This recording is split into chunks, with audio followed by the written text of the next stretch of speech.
everyone, and welcome back to our World Missions Week 4. Sorry, Pasita, you're muted, Pastor. Ya, selamat malam semuanya. Selamat bertemu kembali di pelajaran kita World Mission di minggu yang keempat. Amen. It's wonderful to see you back, and we believe God is going to continue to speak to you over this next class. Ya, sangat bersyukur bisa melihat kita semua dan kita percaya Tuhan akan terus melanjutkan untuk berbicara kepada kita. Yes, the previous 2 weeks we had geography class where we saw the maps, we saw the countries, we learned about different people and different cultures. Ya, di 2 minggu ini kita belajar tentang geografi ya, kita belajar tentang beberapa negara-negara, kita belajar tentang orang-orang yang ada di negara tersebut. Yes, feels like going back to school, you study about geography, you see the map, you study about the country. Ya, rasanya seperti kembali ke masa sekolah kita dulu ya, ketika kita belajar mata pelajaran geografi, kita belajar tentang negara-negara, kita melihat peta dan juga orang-orang yang ada di negara tersebut. Yeah, so for the next 2 weeks, no world maps, but we're going to be studying about people who were in missions. See, now we move to history.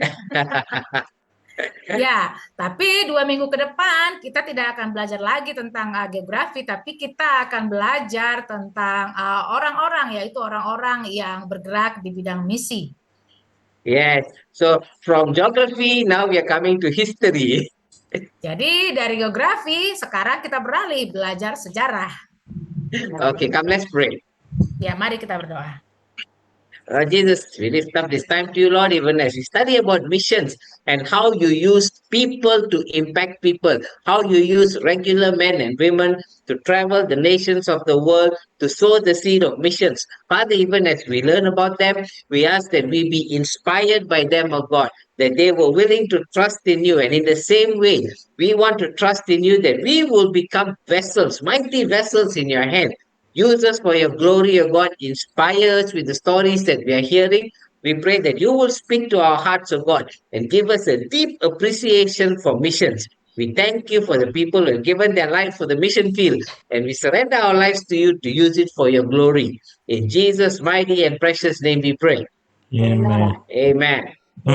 Amen. Okay, so before we begin the class, just one quick announcement. For all the students, your fees, as we mentioned, is due by 5th of May. So for those in Indonesia who haven't paid, please liaise with Pastor Ita. Make sure the fees are in because Pastor Ita needs to send it to us. And for the rest of the students in Malaysia and in the other countries, you can send it to us directly. For those who have not yet sent it, the deadline is 5th of May. Yes. Ya, sebelum memulai pelajaran kita, ada sedikit pengumuman. Diingatkan kepada kita semua yang belum membayar uang kuliah. Nah, deadline pembayaran uang kuliah terakhirnya itu adalah tanggal 5 Mei. Jadi bagi teman-teman yang ada di Indonesia yang belum membayar, silakan bayar kepada saya. Nanti saya akan mengirimkan ke orang Pastor Justin. Dan untuk teman-teman yang di luar Indonesia, langsung ke Pastor Justin dan Bu Jacqueline. Okay, the second thing is next Tuesday's class, there will be a slight change. Hello? Sorry. Can you hear us, Pastor? Yes, okay. Yeah, there's a slight change in next Tuesday's class. Ya, nanti kelas akan ada sedikit perubahan di hari Selasa nanti. Yes. As we mentioned, remember we mentioned that the three of us, both of us and Alan will be going to Philippines for missions. Ya, seperti yang disampaikan kepada kita beberapa waktu sebelumnya, 3 dari antara kita, yaitu Pastor Justin, Bu Jacqueline, dan Brother Alan akan berangkat ke Filipina untuk misi. Yes, and our flight is on Tuesday night itself. Immediately after class, we have to head to the airport and fly off to Philippines. Ya,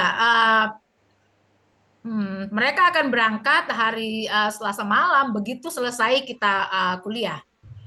Yes, so just a small minor change, we would need to start class half an hour earlier, 30 minutes earlier. So for those in Malaysia and Bali, normally it's 8, so we will start at 7:30. And for the rest of your, like Sister Rita, Florencia, just that 30 minutes. And Ya, Ruben. jadi karena penerbangan mereka Selasa malam ada sedikit perubahan untuk jam masuk kuliah kita hari Selasa ini. Biasanya kan kita masuk jam 8, hari Selasa ini kita akan masuk lebih awal 30 menit yaitu jam 7.30 WITA untuk kita yang ada di Bali. Yes, okay, so no other changes. We will be back on Sunday. So Monday we still have classes as usual, no holidays.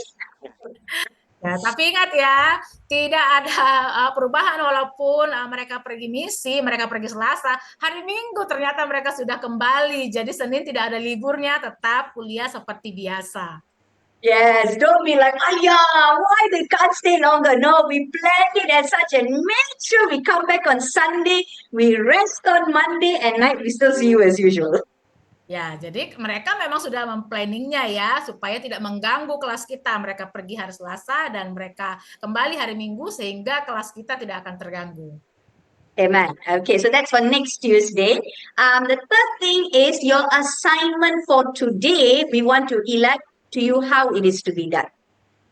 Ya, ini pengumuman yang ketiga, yaitu tentang tugas kita yang malam hari ini akan dijelaskan bagaimana kita harus menguraikan ataupun menjelaskan tugas kita itu nanti. Yes, for this week and next week, you notice in your assignment, we're talking to you about all the different missionaries. And every missionary, there's two questions. The first question, I think, is 100 words. The second question is 80 words for every individual. Ya, kalau kita perhatikan di buklet tugas kita itu dalam 2 minggu ke depan kita akan belajar tentang misionaris-misionaris. Dan untuk tiap satu misionaris ada 2 pertanyaan. Pertanyaan pertama itu sekitar 100 kata dan yang kedua mungkin 80 kata. Yes, and what we want to do it differently is because this is a master's topic. So of course the elaboration and how you answer it will be different compared to all your bachelor subjects. Ya, karena ini adalah mata kuliah master, jadi diharapkan kita dalam menjelaskannya itu berbeda ya, jadi tidak sesingkat ataupun sesederhana seperti mengerjakan tugas S1. Yes, so today we're going to be talking to you about 9 different missionaries. But each one that we explain to you, we are giving you only the summarized overview about them. We're not going into details. Ya, malam hari ini kita akan belajar tentang 9 orang misionaris. Nanti yang akan dijelaskan kepada kita adalah poin-poin penting, poin-poin inti tentang misionaris ini. That is why you will see later for every individual only 1 slide. Then those running look at it go, alamak, why pastor only give 1 slide? How to write 100 words? Ya, nanti untuk tiap misionaris itu mungkin hanya ada 1 slide saja. Nah, kita nanti akan bertanya, wow, kok cuma hanya ada 1 slide saja, padahal jumlah kata yang diminta 100, bagaimana nanti mengerjakannya? That's the secret of the additional work you need to do. Nah, itu rahasianya untuk tugas master ya. Yeah. So what you need to do is for every individual, you need to go on the internet. You can find on Wikipedia, on Google, research and find information and read in detail about that missionary. Nah, jadi bagian kita adalah untuk mencari informasi tambahan dari Google, bisa kita cari nanti dari Wikipedia atau sumber-sumber yang lain, supaya kita bisa tahu lebih jelas, lebih jauh tentang misionaris tersebut. Which means those who normally send in their assignment by tonight or tomorrow morning, you won't be able to do that because you got to go and research all these people. Ya, jadi bagi teman-teman yang biasanya langsung kirim tugas malam ini ataupun mungkin besok pagi, tapi untuk tugas kita yang 2 kali ini mungkin tidak akan bisa karena kita perlu melakukan penelitian lebih jauh lagi. Yes, and one very, very important thing, what we don't want is we don't want you to go to Google or Wikipedia, copy, paste. We will know when we read your assignment when it is copy-paste because the standard of English, the sentence structure, all is like so beautiful. We don't want you to copy and paste from Wikipedia or Google. We want you to read, understand, and explain in your own words. Ya, tapi ingat ya, sangat diharapkan kepada kita untuk tidak mengcopy paste dari Google ya. Ya, Pak Justin dan Bu Jacqueline kan sudah lama bersama dengan kita. Mereka mengenal cara bahasa kita, mereka tahu kata-kata kita seperti apa. Nah, kalau tiba-tiba berbeda dengan kata-kata yang begitu indah, dalam, artinya mereka langsung tahu, oh ini copy paste dari Google. Jadi, Yes. kita harus membaca, mengerti, kemudian menjelaskan dengan kata-kata sendiri. Yes, that's why last week for South Asia, North Asia, East Asia, wow, some of you gave us so long, so many pages. We read itself, we know this was cut and paste from Wikipedia. Ya, itu makanya katanya tugas kita yang minggu lalu tentang Asia Tenggara, Asia Tengah, dan yang lain-lain lagi tentang bagian dari Asia ya. Katanya ada tugas yang sangat panjang sekali dan itu bisa dilihat bahwa itu copy paste. Yeah. So why we're sharing this is because we're studying about missions. So we want you to go and read the life of all these missionaries. What did they sacrifice? What did they give up? How did they experience it in the mission field? All that you can read. There are many sites. Don't just read one or two sites. Read many, compile the information, then you get your 100 words. Ya, ini kan tentang para misionaris ya. Jadi perlu bagi kita untuk mengetahui hidup mereka seperti apa, pengorbanan yang telah mereka korbankan seperti apa, pengalaman-pengalaman mereka di dunia misi seperti apa. Nah, dan juga diharapkan kita mencari dari berbagai sumber, jangan hanya satu sumber saja. Kalau kita sudah punya sumber 2 atau lebih, kemudian kita bandingkan, kita simpulkan dari berbagai sumber ini. Yeah, that is for the 100 words. Then the second question, 80 words, it says, explain what you learned, what inspired you about that missionary. That again is your personal answer. You cannot copy and paste from anywhere. This is your personal answer. How did this missionary inspire me? What it taught me about my walk with God. That is your 80 words. Ya, kalau yang tadi itu untuk soal yang pertamanya ya, yang 100 kata, yang berikutnya kan 80 kata, yaitu tentang pelajaran apa yang kamu dapat dari hidup misionaris tersebut. Nah, itu kan pengalaman pribadi, jadi kita tidak bisa mengcopy paste dari manapun. Jadi, kita harus bisa menangkap kira-kira apa yang menjadi inspirasi dari misionaris itu terhadap diri kita secara pribadi. Amen. So if it's more than 100 words or more than 80 words, fine. We will accept, but not below. Jadi lebih dari 100 untuk pertanyaan yang pertama ataupun lebih dari 80 dari pertanyaan yang kedua itu diterima, tetapi kurang dari itu tidak diterima. Amen. Okay, so any questions on your assignment? All okay? Ada pertanyaan untuk tugas kita? Us? Okay. All right, no questions, so let's start. So this is World Missions topic 5. Is it 5 or 4? 3. Oh, wait, hold on, huh? Sorry, hold on. I think my husband attached the wrong one. He attached next week's one. Hold on, huh? Ya, sebentar ya. Hold on, huh? Oh. Masalah technical, sorry. Yes, Pastor.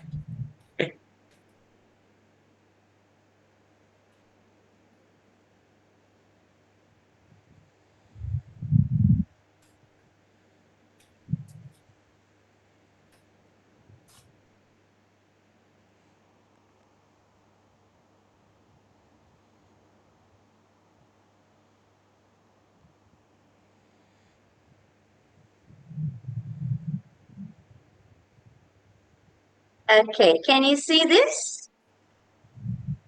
Topic 4? Yes, okay. So topic 4, inspired by others.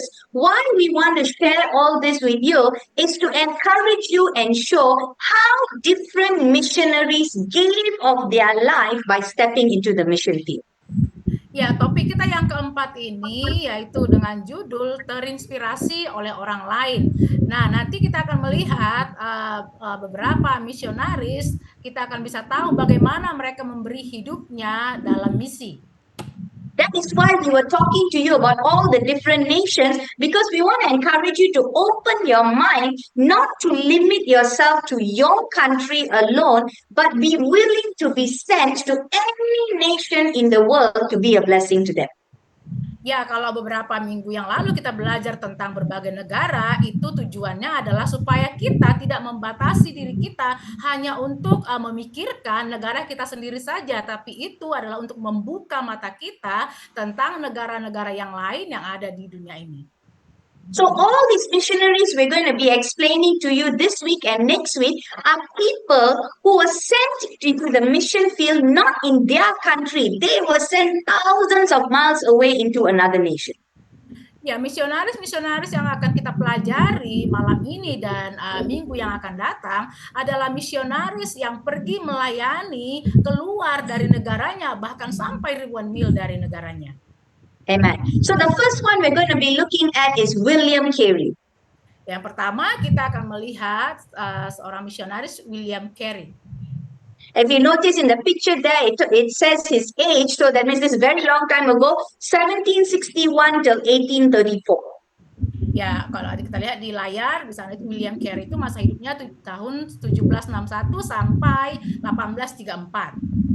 This was a missionary from America, and God called him all the way to India. Very far, totally different culture from one end to the other end. Ya, William Carey ini adalah seorang yang berkewarganegaraan Amerika dan dia pergi melakukan misi ke India jauh sekali dari negaranya dengan budaya yang totally sangat berbeda. We're not talking about now, at this age, at this era. We're talking about in the 1700s, for a one person to go to India was something very rare. Nah, kita harus tahu bahwa ini ketika dia pergi bukan situasi seperti sekarang ini ya, tetapi ini terjadi ketika tahun 1761 dengan hal yang sangat berbeda keadaannya dengan sekarang. And one of the greatest quotes by William Carey, if you can see here, it says, expect great things for God and attempt great things for God. Ya, ada quote yang sangat terkenal yang disampaikan oleh William Carey, yaitu harapkanlah hal-hal besar dari Tuhan dan usahakanlah hal-hal yang besar untuk Tuhan. So in his life, this is what he did. He attempted great things for God by going into another continent, to another country, and God even did great things in his life. Ya, ini yang dilakukan oleh William Carey. Dia mengusahakan hal-hal yang besar untuk Tuhan dengan pergi ke benua yang lain, ke negara yang lain. Dan memang benar Tuhan juga melakukan hal-hal yang besar dalam hidupnya. You must remember at this time when missionaries were traveling, it's not like today. You don't book a flight, you don't go to the airport, you don't sit comfortably, whether economy class or business class. There were no flights. People used to travel by ship. And the journey sometimes can take 2 to 3 weeks to reach your destination. Ya, dulu transportasi yang digunakan oleh para misionaris itu bukan seperti sekarang ya. Kalau kita mau pergi bermisi sekarang ini, kita langsung bisa pesan tiket pesawat, duduk nyaman, mungkin di kelas ekonomi ataupun bisnis. Tetapi dulunya yang mereka pakai itu adalah dengan naik kapal, dan itu pun bisa memakan waktu 2-3 minggu lamanya. The background of William Carey was he came from a Baptist background. That means we are not talking born again, we're not talking charismatic. There were no all these born again churches at that time. These were Baptist believers, and Baptists are people that are very, very rooted in the word. William Carey ini berasal dari gereja dengan latar belakang gereja Baptis. Jadi di sana itu tidak ada berbicara tentang lahir baru ataupun juga karismatik ya. Tapi walaupun demikian, dia tetap seseorang yang memiliki hati misi. Even Baptist people, they are not those who believe in the gifts of the Spirit, the manifestation of the gifts of the Holy Spirit. They don't believe in that. So William Carey was not somebody who lay hands on people, speak in tongues, prophesy, nothing like that. He just had a heart for missions. Ya, kalau gereja baptis itu adalah gereja yang tidak percaya dengan karunia-karunia roh, bahkan manifestasi-manifestasi roh. Dan memang William Carey pun dalam pelayanannya dia tidak melakukan praktik-praktik seperti menumpangkan tangan. Tetapi walaupun demikian, dia tetap memiliki hati untuk misi. If there's anything we can learn from this is in missions, never think that, oh, I cannot preach that way, or I can't speak in tongues, so I don't prophesy, so I cannot be used. God is not looking at all that. He is looking at your heart and your availability. Nah, apa yang bisa kita pelajari dari sini untuk pergi melakukan misi itu tidak harus kita memiliki karunia-karunia khusus seperti misalnya mungkin kita berkata, oh aku tidak bisa melakukan misi karena aku tidak bisa berbahasa roh, aku tidak bisa berkhotbah, aku tidak bisa bernubuat. Karena yang terpenting itu adalah hati kita. Baptist people, they are very rooted in the word. Education and knowledge is very strong in them. So when William Carey went there, he went with an understanding of, I need to reach people through education. So he built schools to reach out to children. Ya, orang-orang yang berasal dari gereja baptis ini adalah orang-orang yang sangat berakar kuat dalam firman Tuhan. Mereka juga pada umumnya adalah orang-orang yang berpendidikan. Nah, dengan latar belakang ini, maka apa yang dilakukan oleh William Carey adalah memakai pendidikan itu sebagai jalannya untuk melakukan misi. Because through the children, he could reach the adults, he could reach the parents. And as people started to believe, he realized, I need to do more. I can't just set up a secular school just for education. I need to set up a Bible school. So he planted a Bible school there and started to equip people in the word.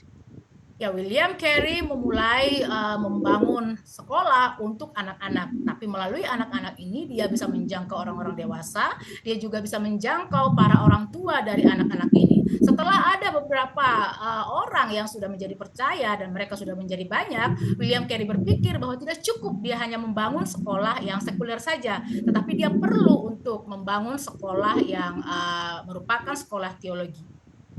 The more he started to get to know the people in India, the more he started to find out they have a lot of rituals, they have a lot of beliefs that are not biblical.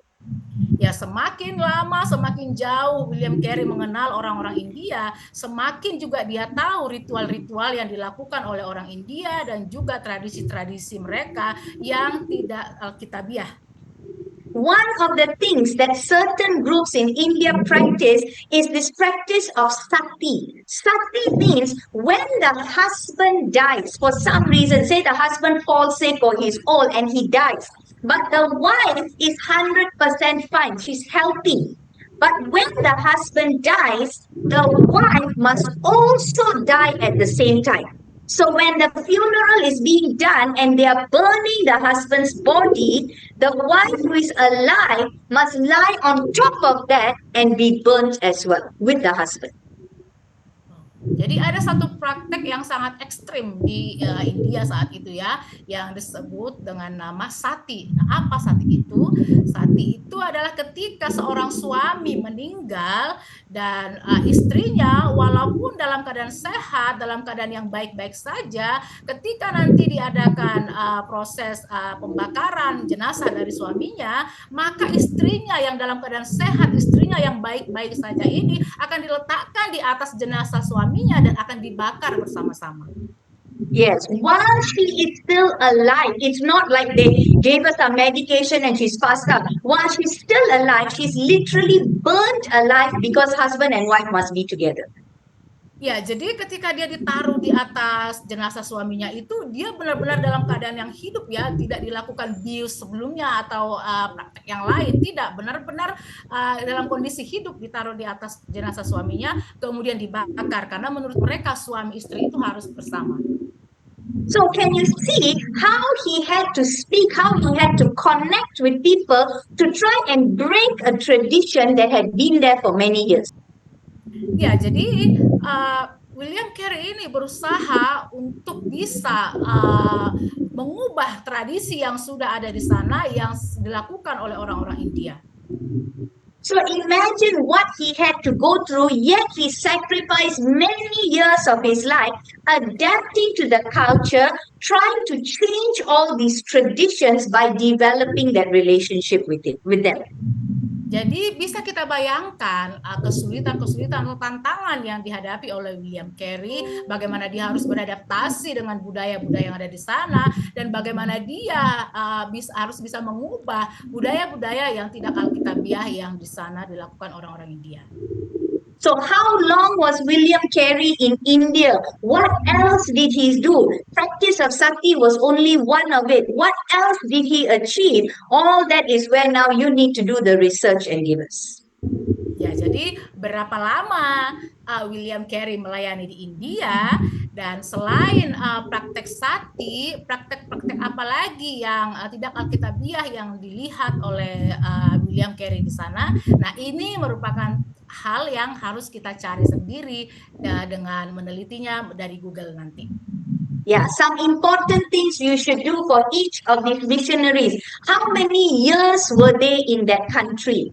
Did they plant churches? Were there people they led to Christ? What were the things they established? Did they die in that country or did they go back to their original country? Those are important things you have to put in your answer. Oke, jadi untuk setiap misionaris-misionaris yang ada 9 yang kita pelajari malam hari ini, informasi tambahan yang harus kita masukkan di tugas kita dan kita cari sendiri nanti dari Google adalah pertama, berapa lama misionaris tersebut ada di negara itu, di negara tempat dia melayani. Terus yang kedua, apakah ada gereja yang dia tanam di tempat dia melayani itu? Dan yang berikutnya, apa saja yang didirikannya di negara tempat dia melayani itu, mungkin sekolah atau apa yang lain. Dan yang berikutnya adalah apakah si misionaris tersebut meninggal di negara tempat dia melayani itu, ataukah dia kembali ke negaranya. Also, you give us information like what was the area that William Carey focused on in India, and what is the situation there today? Are there a lot of churches? That is, what are the fruits of William Carey in India? What are the fruits today? Ya, dan untuk William Carey, kita juga perlu menambahkan William Carey ini bergerak di area mana di dalam pelayanannya. Mungkin area pendidikan atau yang lain. Dan yang berikutnya, buah apa yang dihasilkan dari pelayanannya William Carey tersebut. Yeah, please write down all these key things because this is what you need to give for all the missionaries, not just William Carey. Jadi tolong dicatat ya informasi-informasi penting yang tadi disebutkan, karena itu harus kita jawab untuk tiap misionaris yang nanti kita pelajari, bukan hanya untuk William Carey saja. Amen. Okay, so that's William Carey. The second one we're looking at is Adoniram and Ann Judson. Ya, berikutnya kita akan belajar tentang Adoniram dan Ed Judson. Okay.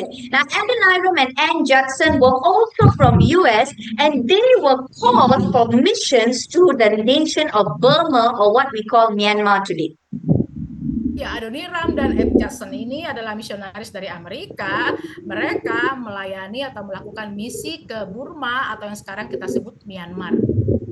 At that time, actually, they were so inspired with William Carey. They actually had a passion to go to India. They're in their mind, they were ready for India.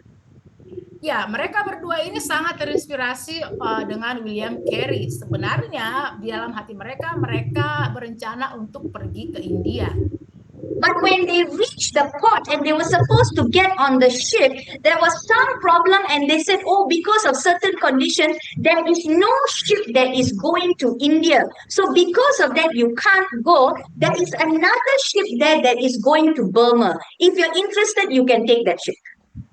Ya, ketika mereka akan mencari kapal untuk ke India, ternyata tidak ada kapal untuk ke India saat itu. Tetapi disarankan kalau memang kau tetap mau pergi, ini ada kapal ke negara yang lain, yaitu ke Burma. And even the captain of the ship told him, even though the ship is going to Burma, you as white people, you people who are foreigners, it's not safe for you to go. Can you not get on that ship? Don't go to Burma. Ya, tapi walaupun demikian, kapten dari kapal itu tetap mengingatkan juga kepada mereka berdua, tidak aman bagi kalian berdua sebagai orang kulit putih dan orang asing untuk pergi ke Burma. Jadi sebaiknya jangan pergi ke Burma, kata kapten kapal tersebut. But this young husband and wife, Adoniram and Anne, they said, we are sure God has a purpose that He closed the door for India and now He's opening the door for Burma. We are getting on that ship and we are going. Ya, tetapi pasangan muda ini menetapkan hatinya untuk tetap pergi ke Burma karena mereka menyadari ketika Tuhan menutup pintu untuk ke India dan saat itu pintu yang terbuka adalah ke Burma, maka mereka menetapkan hatinya untuk pergi ke Burma. Yes. So when you read a lot of sites, you will see a lot mentioned about Adoniram, not as much mentioned about the wife. Even though the wife was there in ministry with him, but there's more on him and lesser on her. Ya, nanti ketika kita membaca tentang Adoniram dan Ed Judson ini akan lebih banyak dibahas tentang Adoniram, walaupun sebenarnya mereka bersama-sama melakukan pelayanannya. Again, same like William Carey, Adoniram's background was also Baptist. Ya, sama dengan William Carey, latar belakang dari Adoniram juga adalah berasal dari gereja Baptis. Yeah, a lot of these missionaries, you see, they come from that traditional background. So never think that, oh, these traditional churches, they're very old-fashioned, nothing can come out of it. Now you see, all these traditional churches are the ones that started all the missions. Ya, jadi ketahuilah ada banyak sekali para misionaris yang sebenarnya berasal dari gereja-gereja yang tradisional. Jadi jangan pernah kita mengecilkan mereka dengan berkata, nggak ada yang bisa dilakukan oleh gereja-gereja tradisional. Tidak ya, karena memang terbukti ada banyak misionaris yang berasal dari gereja tradisi. When he went there and he wanted to share Christ, he found it difficult. Why? Because majority of all the people could not speak English. So no point if he go with an English Bible and give it to them. They won't understand.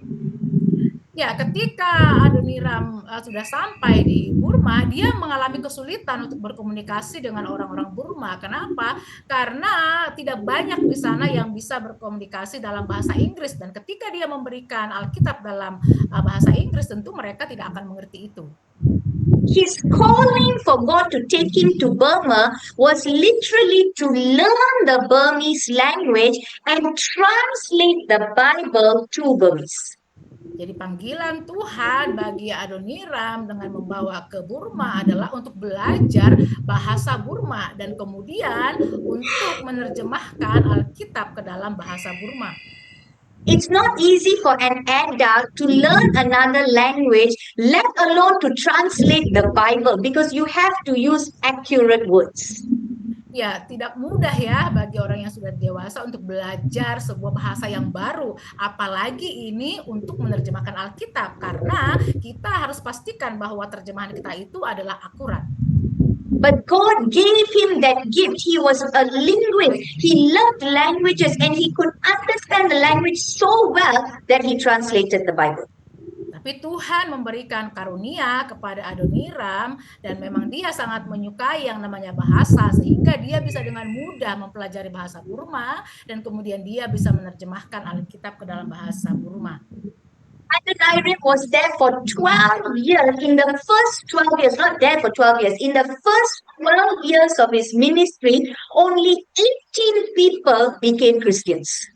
Ya, selama 12 tahun pertama pelayanan Adoniram di Burma, hanya ada 18 orang yang bertobat menjadi Kristen. It was not easy. Why? Because everybody believed in Buddhism. Buddhism is very strong. We studied that the last 2 weeks. In Myanmar, it is the Buddhism religion. So they don't like a white man coming. That is how they say, a white man coming with your white man God. We are not going to believe that. Ya, kenapa hanya 18? Karena memang tidak mudah untuk membuat mereka menjadi bertobat karena mereka berasal dari latar belakang Buddha dan dengan kepercayaan yang sangat kuat sekali dalam ajaran Buddha. Dan bagi mereka, Adoniram ini adalah orang putih dan mereka juga tidak mau Tuhan yang orang putih itu dibawa kepada mereka. But you see, Adoniram and Anne Judson was so successful that until today, every Christian in Burma, in Myanmar, knows Adoniram and Ann Judson because there is a special day that is dedicated. It's not a public holiday, but it's a special day called Judson Day. Ya, tapi walaupun demikian, tantangannya banyak, pelayanan mereka di sana cukup berhasil dan semua orang-orang Kristen sangat mengenal sekali Adoniram dan Ed Judson ini. Bahkan ada satu hari yang mereka dedikasikan untuk menghargai Adoniram dan Ed Judson. Memang itu bukan libur umum ya, tetapi ada satu hari yang dibuat untuk mengenang mereka. So you ask any Christian in Myanmar, how did Christianity come to Myanmar? They will straight away say, oh, it's Adoniram and Ann Judson. We have Judson Day on June 14th. They know these are the people responsible in bringing Christianity to Myanmar. Jadi kalau kita bertanya kepada orang-orang Burma, siapa yang membawa kekristenan masuk ke negaramu, maka mereka akan menjawab bahwa Adoniram dan Ed Judson lah yang membawa kekristenan ke sana. Semua orang-orang Kristen tahu hal itu dan mereka sangat menghargainya sehingga mereka memperingati Adoniram dan Ed Judson ini setiap tanggal 14 Juni. Yeah, if you see now, there are a lot of born-again churches in Myanmar, but we've been there for missions many times. Everywhere you travel, a majority of the churches are Baptist. Majority of the Bible schools are also Baptist. You very rarely see, there's not many like Methodist, Anglican, Catholic, you don't see that. But everywhere you will see Baptist, Baptist, Baptist. Why? Because of Adoniram and Ann Judson. Ya, orang Ibu Jacqueline sudah sering sekali pergi ke Myanmar ya, dan memang kalau kita lihat di sana banyak sekali gereja-gereja yang ada di sana itu adalah memang gereja-gereja Baptis. Jarang ditemui di sana ada Katolik, Anglikan ataupun aliran yang lain karena memang pembawa kekristenan ke sana itu berasal dari background Baptis. Yeah, so again, you need to tell us what happened to them. When did they die? How did they die? What are the fruits in Myanmar now? You got to tell us all that. Ya, kembali lagi ya, seperti William Carey tadi, kita harus tambahkan berapa tahun mereka di sana, apa yang mereka lakukan, apakah mereka mati di sana, atau buah-buah apa yang sudah dihasilkan oleh mereka dalam pelayanannya. Amen. Number 3 is Hudson Taylor, also from America, missionary called to China. Ya, yang ketiga, Hudson Taylor, juga seorang misionaris dari Amerika yang pergi ke Cina. I think we've mentioned this a few times before. If you notice his dressing, his method of missions was, I am going to dress like the Chinese so that I can adapt to their culture. Ya, beberapa waktu yang lalu memang kita pernah membahas tentang Hudson Taylor ya. Dan kalau kita lihat fotonya di slide, Hudson Taylor ini berpakaian dengan ala Cina. Kenapa? Karena dia mau beradaptasi dengan budaya Cina. So you see the robe, you see the hat, you see the long beard. That is how the Chinese dressed in China, and he adapted to that. Ya, kalau kita lihat ya, topinya, jubahnya, bahkan janggutnya, memang seperti itulah biasanya penampilan orang-orang Cina. Again, not a recent missionary. He was born in 1832. Ya, dan dia bukan misionaris yang masih muda, dia lahir tahun 1832. His approach for missions is, I'm not going to go there like a white man. I'm not going to go there like a Westerner and bring in my culture or my style or my way of doing things. His way is, I'm going to learn your culture. I'm going to adapt and I'm going to respect your culture. I'm not going to force you to change anything. Ya, pendekatan seperti apa yang dilakukan oleh Hudson Taylor untuk mendekati orang-orang Cina? Yang dia lakukan adalah dengan menghargai budaya orang Cina. Dia tidak membawa budayanya sendiri, dia tidak membawa stylenya sendiri, tapi dia beradaptasi dengan budaya orang Cina sehingga akan lebih mudah bagi orang-orang Cina untuk menerima dia. What did he do? He grew his hair long because the Chinese people at that time, they had long hair and they'll tie a ponytail. He had the long beard and he even shaved off his eyebrows because Chinese people at that time, they had very little eyebrows, but he had bushy eyebrows. He had it like a jungle. Two big bushes over there. So what did he do? He shaved it all off. Ya, apa yang dilakukan oleh Hudson Taylor untuk menyesuaikan diri dengan budaya Cina, dia panjangkan rambutnya, dia panjangkan janggutnya, terus juga dia cukur alisnya, karena sebelumnya ya alisnya dia sangat lebat sekali, padahal orang Cina kan sangat sedikit sekali. Itu yang dia lakukan. Besides that, he was as a profession, he was not somebody who was not educated. He was educated in the medical line. He was actually a doctor. So he went there with his medical knowledge to reach out to people. Ya, Hudson Taylor ini adalah seorang dokter, jadi dia bawa pengalamannya dalam bidang kesehatan untuk melakukan penginjilan di Cina. So reaching out to sick people, sharing the love of God, that was the means that he used to go in and to spread the gospel. Jadi yang dia lakukan adalah dia pergi mengunjungi orang-orang sakit, dia menceritakan kasih Tuhan kepada mereka, dan tentu juga dengan sambil dia mengobati mereka. Itu cara dia untuk mendekati orang-orang yang ada di Cina. In the fivefold ministry, his calling was evangelist. So he will go deep into the mountains and he learned the language that he could share Christ with them and bring them to salvation. Ya, dalam 5 jawatan, panggilan dia adalah sebagai penginjil, dan memang dia pergi ke daerah-daerah pedalaman, dia menceritakan Injil di sana. Yeah, and when he was there, he founded a missions organization called China Inland Missions. Ya, dan Hudson Taylor ini adalah pendiri misi darat Cina. Yeah, China Inland Missions. For your additional information, I want you to find out specific things about China Inland Missions. Ya, nanti tugas tambahan kita adalah kita cari informasi yang lebih spesifik lagi tentang misi Cina daratan.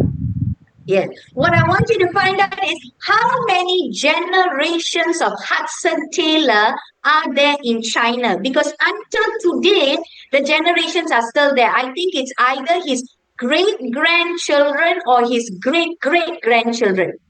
They are still there until today. Ya, dan yang berikutnya yang perlu kita tambahkan adalah sudah berapa generasi ada di keturunannya Hudson Taylor ini ada di Cina. Karena sampai sekarang masih ada keturunannya Hudson Taylor di Cina. Mungkin cicit buyutnya atau keturunan yang keberapa. Nah, itu tugas kita. Sudah ada berapa generasi keturunan dari Hudson Taylor di Cina. So what Hudson Taylor started there, it didn't end when he died. His children took over. They continued missions there. When the children died, the grandchildren took over. And if I'm not mistaken, the grandchildren married Chinese. And they settled there in China. So tell us, what is that generation? What is it that is happening until today? Ya, ketika Hudson Taylor ini sudah meninggal, bukan berarti pelayanan misinya di Cina langsung berakhir. Tidak, karena ketika dia meninggal, anaknya melanjutkan pelayanan misi tersebut. Ketika anaknya ini sudah meninggal, cucunya melanjutkan pelayanan misi itu. Dan katanya cucunya dari Hudson Taylor ini menikah dengan orang Cina itu. Nah, informasi-informasi seperti ini yang perlu kita tambahkan nanti di tugas kita. Yeah, good to go and edit in your assignment. Put the photo. You will see his grandchildren there. The face all white person plus Chinese. You can see the features there. The mixture is there. Ya, bila perlu nanti cari foto dari cucunya, dari cicitnya itu ya, dari anak dari cucunya yang menikah dengan orang Cina itu ya, supaya kita bisa lihat wajahnya kira-kira seperti apa. And some of the children were also named after him. So there is a Hudson Taylor the second. There's a Hudson Taylor the third. The same name they gave to the next generation. Ya, beberapa dari keturunan Hudson Taylor ini bahkan memakai nama yang sama juga. Makanya ada namanya Hudson Taylor pertama, kedua, ketiga, dan seterusnya. Amen. The next one is David Livingstone, also from European country, traveled all the way to Africa. Ya, yang keempat, David Livingstone juga dari negara Eropa yang melakukan misi ke Afrika. You see, none of these people focused on missions in their own country. They really went far and they dedicated their lives. Ya, kita lihat ya, orang-orang ini tidak fokus hanya melakukan misi di negaranya saja, tetapi mereka melakukan misi sampai jauh keluar dari negaranya. David Livingstone origin is from Scotland. Ya, David Livingstone ini sebenarnya adalah aslinya orang Skotlandia. So a Scottish person adapting to African culture is not easy, let alone to bring in the gospel. Ya, jadi seorang Skotlandia melakukan misi dan beradaptasi dengan budaya Afrika dan melakukan misi seorang diri itu bukanlah hal yang mudah.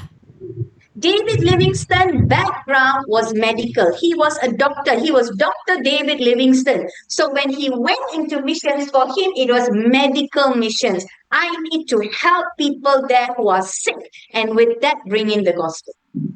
David Livingstone ini adalah seorang dokter, jadi dia pakai latar belakangnya di bidang kesehatan ini untuk melakukan misi di Afrika. Dia mengobati orang-orang yang sakit sembari dia melakukan penginjilan kepada mereka.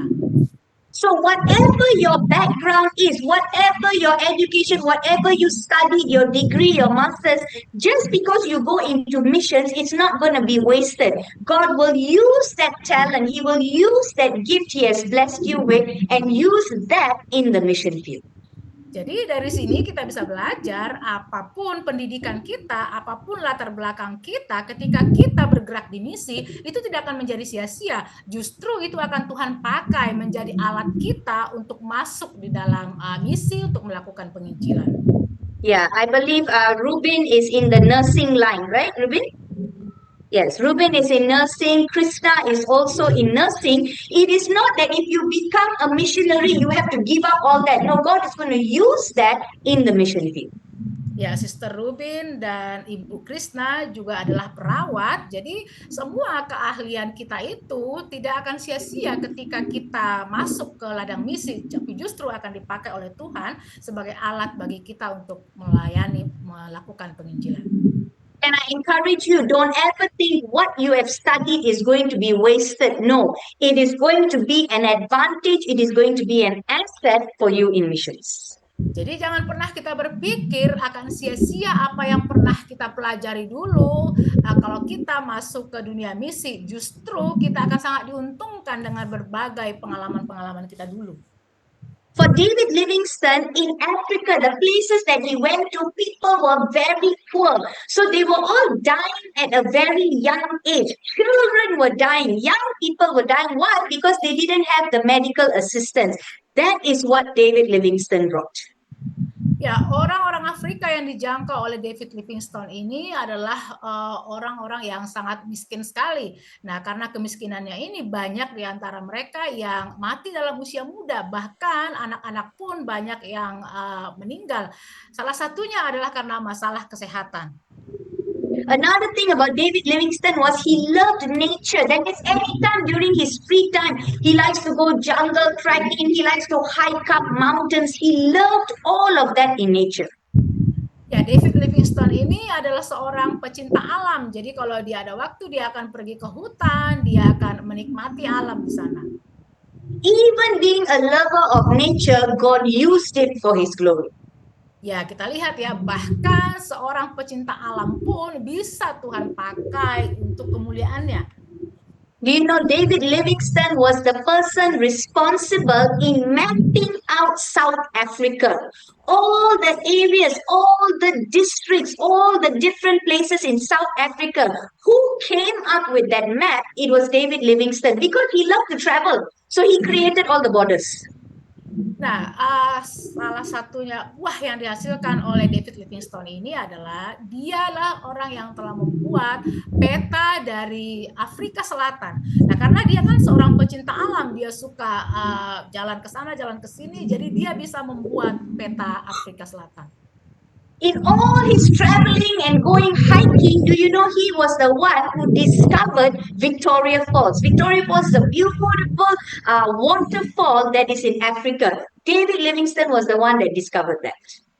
Ya, dari kecintaannya kepada alam dan suka melakukan perjalanan di alam, David Livingstone menemukan air terjun Victoria. Yeah, I don't know why it's called Victoria. Go and check out. Maybe his wife's name was Victoria. I don't know. Okay, but your research. Why is it called Victoria Falls? Did he give that name or what? I'm not sure, but find out that. Ya, kata Bu Jacqueline, nggak tahu ya kenapa air terjun itu dinamakan Victoria. Apakah yang memberikan namanya David Livingstone, mungkin karena nama istrinya Victoria atau karena apa? Nah, itu lagi-lagi tugas kita ya untuk mencari informasi yang lebih detailnya. Yeah. So again, how long was he there? Did he die there? What were the fruits? How did he grow things in Africa? Jadi lagi ya tambahkan informasinya nanti, berapa lama dia ada di Afrika, apakah dia meninggal di Afrika, buah-buah apa yang dihasilkan oleh David Livingstone. Amen. So point number 5 before I hand over to Pastor Justin, George Mueller. Nah, yang kelima, George Mueller. George Mueller, he looks like an old man. He is an old man. Not that he looks like an old man. He is an old man. But his passion were actually reaching out to orphan children. Children that are by the roadside. They are beggars on the street. He will gather them and bring them home and started an orphanage. Ya, George Mueller ini adalah seorang yang sudah berumur ya, sudah tua, tetapi dia sangat mengasihi anak-anak, khususnya anak-anak yang yatim piatu. Jadi ketika dia melihat ada anak-anak yang mengemis di jalanan, dia kumpulkan mereka semuanya.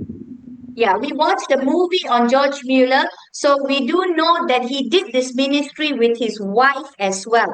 I'm not sure what his wife's name is, but do find that out and add it to your assignment. Ya, ketika orang Bu Jacqueline menonton film tentang George Mueller ini, mereka menemukan bahwa dia melakukan pelayanan yatim piatu itu, panti asuhan itu bersama dengan istrinya. Tapi Bu Jacqueline nggak tahu siapa nama istrinya, dan lagi itu merupakan tugas kita. Yes, so he was born in 1805 and he had a heart to reach out to people in England. In England itself, there were many poor children that were just loitering around everywhere. You just walk on the streets and they are just there, homeless people. This was the calling of ministry upon his life. Ya, George Mueller ini lahir di tahun 1805 dan hatinya adalah untuk menjangkau anak-anak yang ada di Inggris. Nah, di jalanan dia melihat ada banyak sekali anak-anak yang tidak memiliki rumah. A lot of his ministry focused on setting up not just one or two orphanages, but many orphanages that he set up, that he fostered more than 10,000 children. Ya, orang-orang yang dilayani oleh George Mueller ini, anak-anak yatim piatu itu bukan sedikit ya, tapi jumlahnya anak-anak yang dibina di dalam panti asuhannya itu lebih dari 10.000 anak. Many of the movie that we watched on George Mueller, it showed how he didn't have the finances, yet supernaturally people will come and bless him with the finance that he could have a second orphanage, third orphanage, fourth orphanage, many homes he started. Ya, di filmnya George Mueller ini ditonton orang-orang Jacqueline, sebenarnya George Mueller ini nggak terlalu memiliki uang yang banyak ya untuk mencukupi semua kebutuhan anak-anak yatim piatu itu. Tetapi ada hal-hal yang supranatural yang terjadi sehingga setiap kebutuhan mereka itu selalu tercukupi. Yes. When you do the research on George Mueller, I want you to find out about one testimony. I'll give you the summarized version so that you know it is the correct testimony. Ya, nanti akan diberikan kepada kita satu kesaksian. Ya, satu kesaksian dari George Mueller ya, akan direkomendasikan kesaksian yang memang benar ya, karena mungkin ada kesaksian yang belum tentu benar.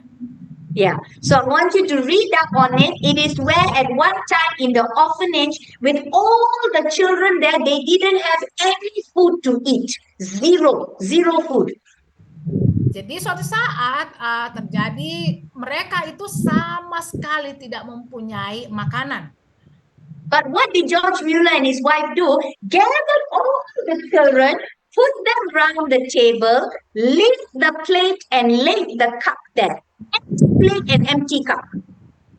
Tapi apa yang dilakukan oleh George Muller dan istrinya? Mereka mengumpulkan anak-anak itu di meja makan, ditaruh di sana piring, ditaruh di sana gelas, tetapi dalam kondisi kosong.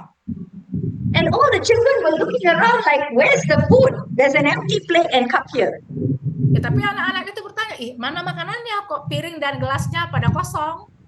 And what did George Mueller and his wife do? He looked at all the children and said, let's join hands and pray and thank God for this food.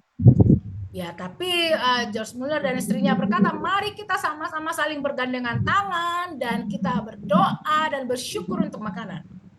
These children who knew the faith in God, they all closed their eyes and they said their grace. Thank you, Lord Jesus, for this food that we are about to partake. It is a blessing from you. Amen. They prayed. Dan anak-anak ini yang sudah mengerti tentang iman, mereka taat, mereka melipat tangannya, kemudian mereka sama-sama berdoa, dan mereka berkata, Tuhan terima kasih untuk makanan ini. The minute they said amen, something happened. Begitu mereka berkata amin, sesuatu terjadi. Now I stop the story there. You go do the research and find out what happened. That's the miracle. Kata Bu Jacqueline ya, ceritanya berhenti sampai di sini. Bagaimana kelanjutannya? Silahkan cari tahu sendiri. Yeah, no fun if I tell you, then you listen to my points and quickly type. No, I want you to go and find it. Ya, sekarang Ibu Jacqueline sudah lebih ini ya, lebih pintar lagi mensiasati kita. Biasanya kan mereka ceritakan semua, terus kita ketinggal ketik. Sekarang nggak bisa lagi. Kita harus cari tahu sendiri informasi tambahan. So I leave you in suspense of the amen. And then suddenly. Ya, diberikan jedanya ya. Begitu amen, terus kelanjutannya apa? Amen.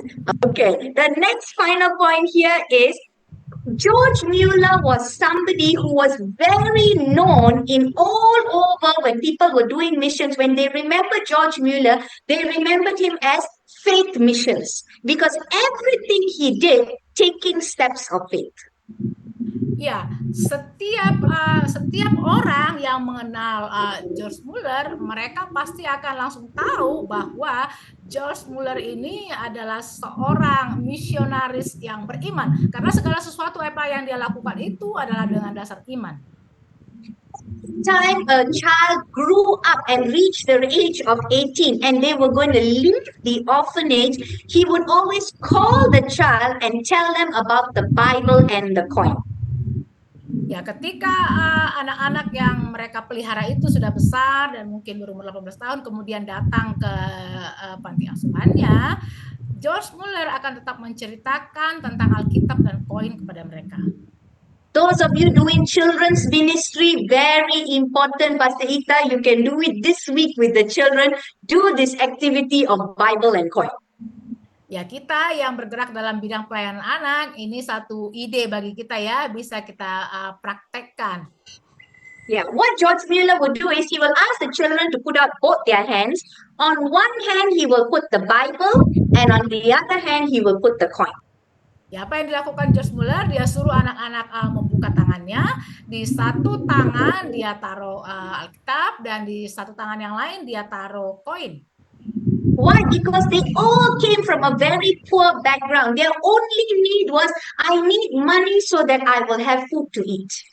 Ya, kenapa dia melakukan seperti itu? Karena semua anak-anak itu datang dari keluarga miskin, sehingga apa yang ada di pikiran mereka adalah uang. Aku harus punya uang supaya bisa punya makanan.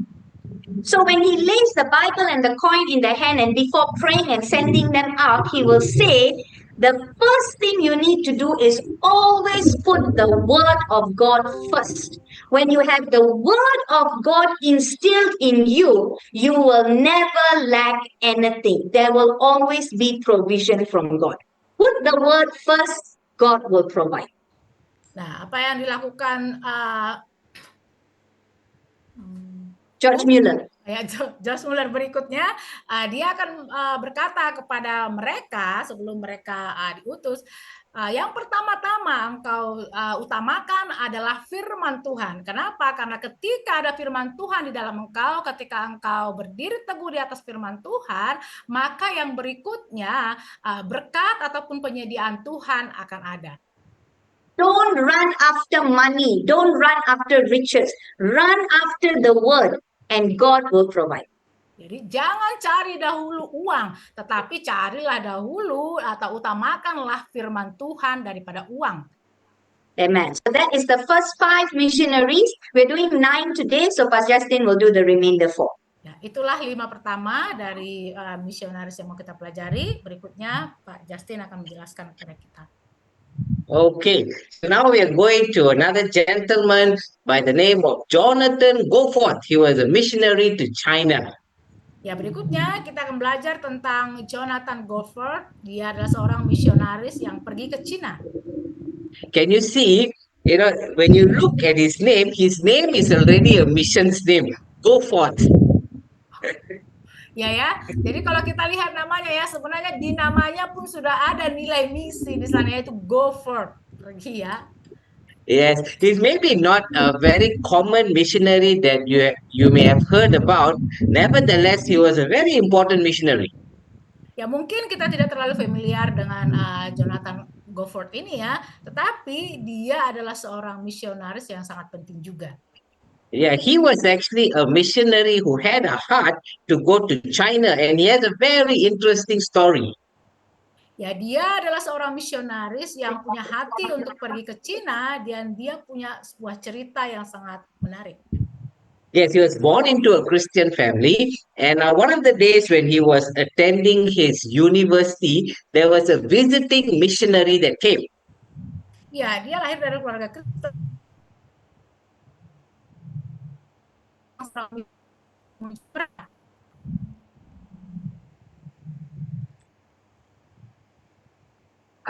Pasita, are you there, Pastor? Hello? You Yes? you got frozen for a while, Pastor. Is it? Okay, yeah. Did the others hear the translation from Indonesia?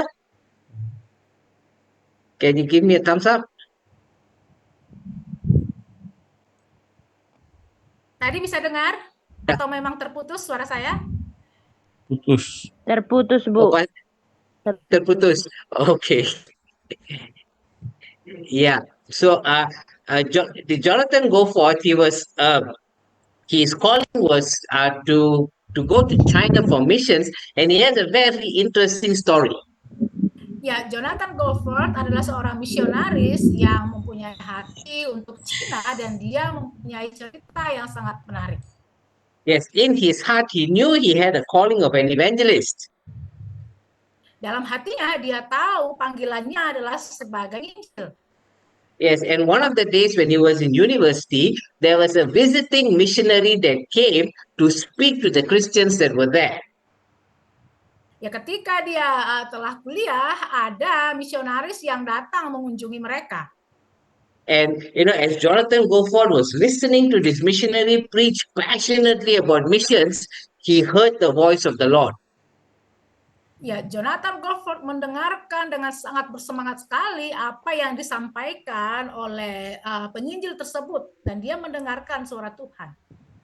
And the word that he heard was from the book of Isaiah, when God asked, who will go for us? Whom shall I send? And in his heart, Jonathan Goforth said, here I am, Lord, send me.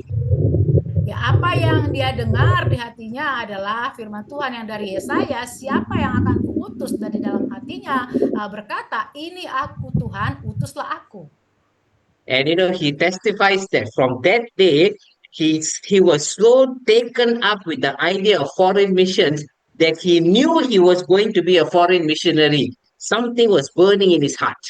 Ya, sejak saat itu dia merasakan di dalam hatinya bahwa dia harus pergi keluar dari negaranya untuk melakukan misi, dan mulai dari situ hatinya dibakar dengan hati misi. Yes, when he eventually went to China, he was not a person to stay in one place. He traveled a lot to go and spread the gospel.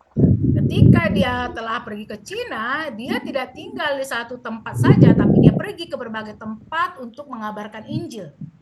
Yes, his life was further impacted in the year 1885. See how long ago that was when he read a book. Ya, hidupnya sangat berdampak sekali ketika di tahun 1885 ketika dia membaca sebuah buku. Yes, and this book was written by a missionary who was serving in China. Dan buku itu ditulis oleh seorang misionaris yang melayani di Cina. Who can tell me who was that missionary?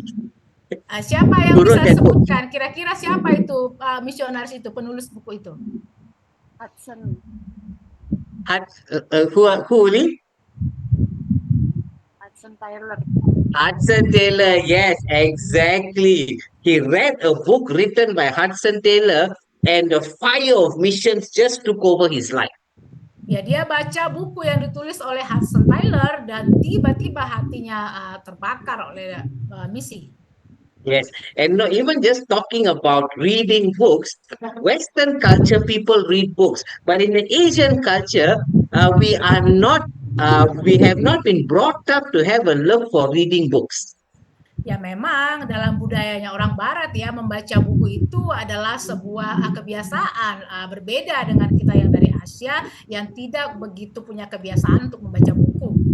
Yes, can I encourage all of you all to pick up this habit of reading because what you read will impact your life.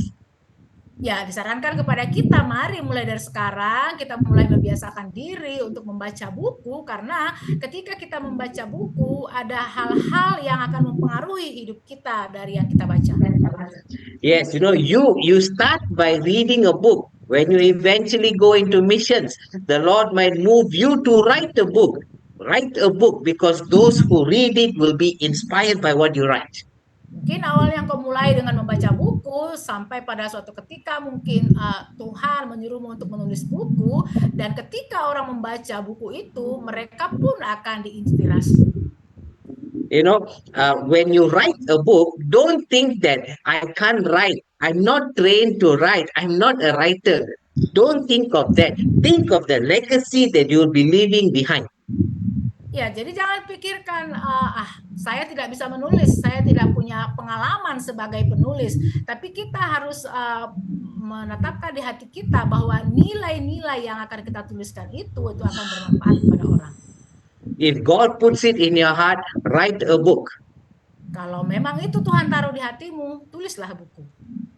My wife and I, we are not book writers, but when the Lord put it into our heart, we just obeyed Him. And until today, we have written 7 books, and it's all about what God has done in our lives. And many people who have read it have been inspired by that.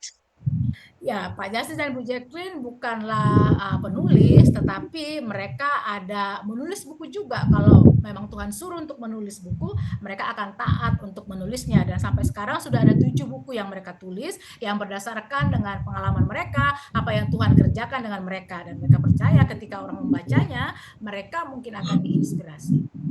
Yeah, so even as he read the book by Hudson Taylor, he prayed for God to open a door to China, and God did open a door for him. He went to China and he focused on reaching as many places as possible there. Ya, Hudson Taylor yang berdoa supaya Tuhan buka pintu untuk pergi ke Cina, dan memang benar Tuhan buka pintu untuk pergi ke Cina, dan di sana dia bisa bertemu dan melayani banyak orang. And he was a person who was a person of prayer. He prayed before he did everything, and he saw great successes in his ministry. Dan dia adalah seorang pribadi yang pendoa. Dia selalu berdoa sebelum mengerjakan sesuatu, dan dia bisa melihat Tuhan mengerjakan hal-hal yang luar biasa. His passion, being an evangelist, was evangelizing people and planting churches in China. Ya, panggilan ataupun hatinya Jonathan Goforth ini adalah melakukan penginjilan di Cina, dan dia telah menanam banyak gereja di Cina. Yes, and in the last few years of his life, he became blind. He couldn't see. But even with that, the people that mixed around with him said he had such a radiant and such a happy personality. Ya, di hidupnya pada akhirnya Jonathan Goforth ini mengalami kebutaan ya, tapi walaupun demikian orang-orang yang ada di sekitarnya bisa melihat walaupun dia buta tapi dia punya kepribadian yang sangat berbeda, dia tetap bersukacita. Yes. So even as you're doing research on him, read about him and find out what was his life motto, what was the principle of his life. Nanti ketika kita mau mencari informasi tambahan tentang Jonathan Goforth ini, cari tahu apa itu yang menjadi motto dari Jonathan Goforth. Yes, I'll give you a clue. It is a verse from scripture. So when you read about him, look out for this. What was his life motto, the principle that drove his life? Ya, diberikan clue kepada kita ya, mottonya itu merupakan ayat dari firman Tuhan. Jadi nanti silahkan cari sendiri apa itu dan ayat firman Tuhan yang mana itu. Amen. So that was number 6. Jonathan Goforth. Let's move to number 7. A lady by the name of Amy Carmichael. She was a missionary to China. To India. Berikutnya, Amy Carmichael. Dia adalah misionaris yang pergi ke India. Yes. For a lot of these missionaries, you can actually find short videos about them on YouTube. People who have mixed around with them, people who have read about them. So you can get a lot of information and you can be impacted by what they share. Ya, untuk semua misionaris ini kita bisa menemukan film-film pendek tentang mereka di YouTube, dan ketika kita menontonnya kita akan bisa tahu kira-kira orang-orang seperti apa yang ada di sekeliling mereka, dan dengan demikian itu bisa juga membawa satu dampak yang baik bagi kita. Yes, and Amy Carmichael, she stayed in India for 56 years and she died in India. Ya, Amy Carmichael tinggal di India selama 56 tahun dan dia meninggal di India. Yes, and one of the things that she didn't like about her life was she had brown eyes. You know, all her peers had blue eyes because of her background, but she had brown eyes. Ya, ada satu hal yang tidak disukai oleh Amy Carmichael ini tentang dirinya, yaitu matanya yang berwarna coklat. Kenapa? Karena orang-orang yang dari satu negaranya itu biasanya matanya biru, tetapi dia matanya coklat. Yeah, she was actually from Ireland, so that's why the people there had blue eyes. Ya, dia berasal dari Irlandia yang memiliki mata biru. So every night she used to pray and say, God, make my brown eyes blue. Please give me blue eyes. Ya, setiap malam yang menjadi pokok doa utama dia adalah, Tuhan, tolong ubah mata coklatku ini menjadi mata yang biru. And she prayed that prayer, but her eye color never changed. It remained chocolate in color. Ya, walaupun dia sudah lama sekali berdoa, warna matanya tidak berubah, tetap warna coklat. It was only in her 20s when she received a call for missions and she set her heart on India that she understood why God gave her brown eyes. Tapi ketika dia berumur 20-an, ketika dia pergi melakukan misi ke India, di sanalah dia menyadari kenapa Tuhan memberikan warna mata coklat kepada dia. Yes. So even Amy Carmichael, when she grew up as a Christian, when she heard preachers preach about missions, that got hold of her heart. Ya, Amy Carmichael ini ketika dia masih muda, suatu saat dia dengar ada orang berkhotbah tentang misi, dan itu sangat menjamah hatinya. Yes, anyone want to guess who impacted her life as a missionary? Ya, adakah yang mau menjawab siapa kira-kira misionaris yang telah menginspirasi Amy Carmichael? Anyone wants to try? Hudson Taylor. Hudson Taylor. Yes, correct, Agustina. Yes, Hudson Taylor, when he went back for his holidays, his furlough, he used to go and speak in churches. And in one of the churches, Amy Carmichael was there and she got inspired by Hudson Taylor.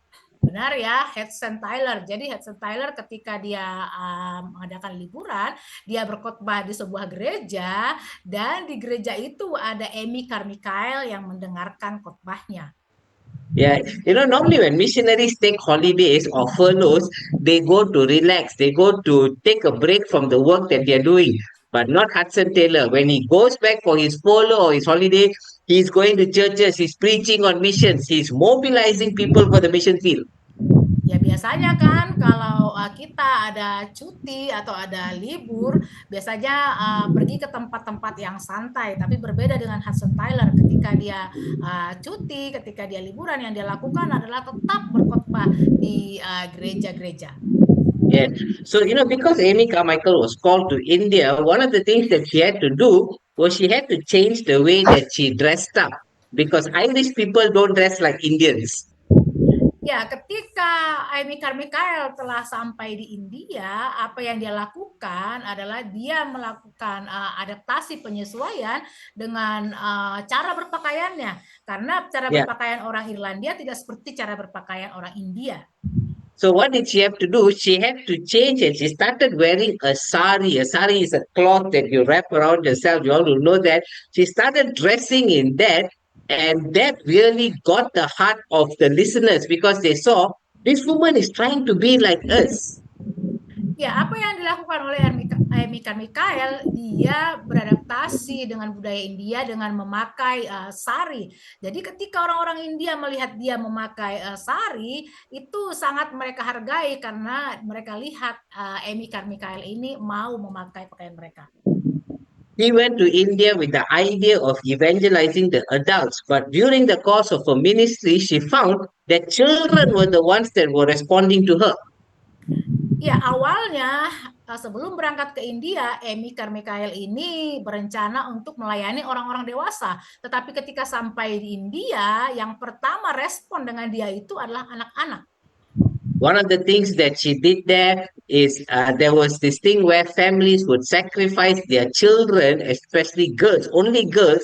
They would dedicate them to the temples, and those children will remain in the temple.